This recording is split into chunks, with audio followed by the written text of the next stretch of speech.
Jordan Lieberman is the publisher of Politics Magazine, and he joins us this morning to do some Wednesday morning quarterbacking. Good morning to you, Jordan. Good morning, Connie. Well, first, there is no doubt it was Super Tuesday on the GOP side for John McCain. He's got 516 of the pledged delegate votes now compared to Mitt Romney's 207.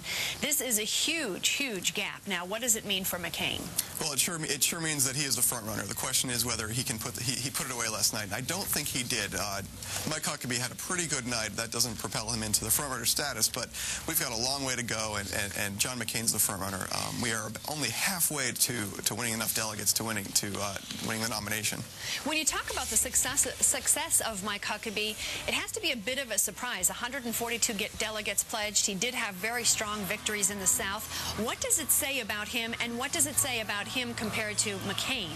Well, it says a lot. It actually says more that people like Mike Huckabee better than they like Mitt Romney. That simple. You know, and obviously the party is split between social conservatives and people who are maybe a little more pragmatic. Those people went for John McCain.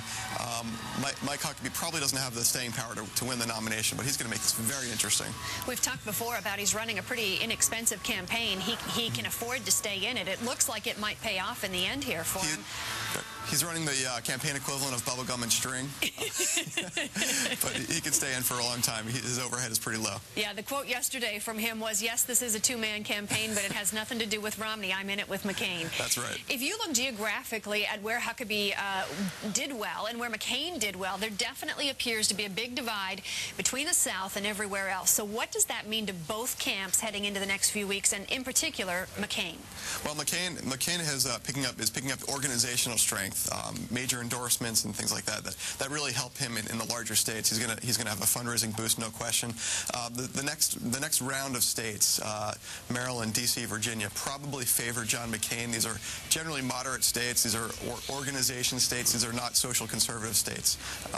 John McCain probably has the advantage going into the next round. Yeah, you saw Romney was #1 in Montana. Ron Paul was #2, which was an interesting one. He actually showed up there. Yeah. The Romney camp, though, meeting and regrouping in Boston today. What do you expect to happen there today behind closed doors? And is it time for Romney to look at dropping out of all this? It's a little early for that. He's got to decide how much of his own money he wants to spend. I expect this morning meeting to have a lot of PowerPoint presentations and well-tailored suits.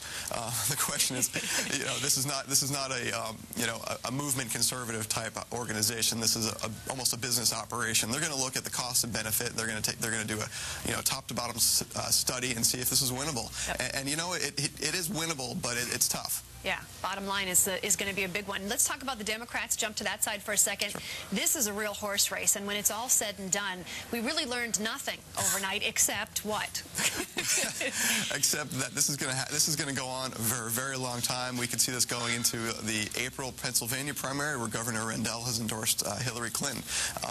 The great thing for people at Politics Magazine and for you is that we're going to be doing this for months. Yeah, Clinton comes away with 582 of the delegate votes pledged. Obama 485. You know, she got the big ones, the ones she needed: California, Arizona, Oklahoma, Arkansas, Tennessee. But when you look at the map, and if you're not looking at particular delegate votes, you would say, gee, Barack Obama won so many more states. I want to be on his team.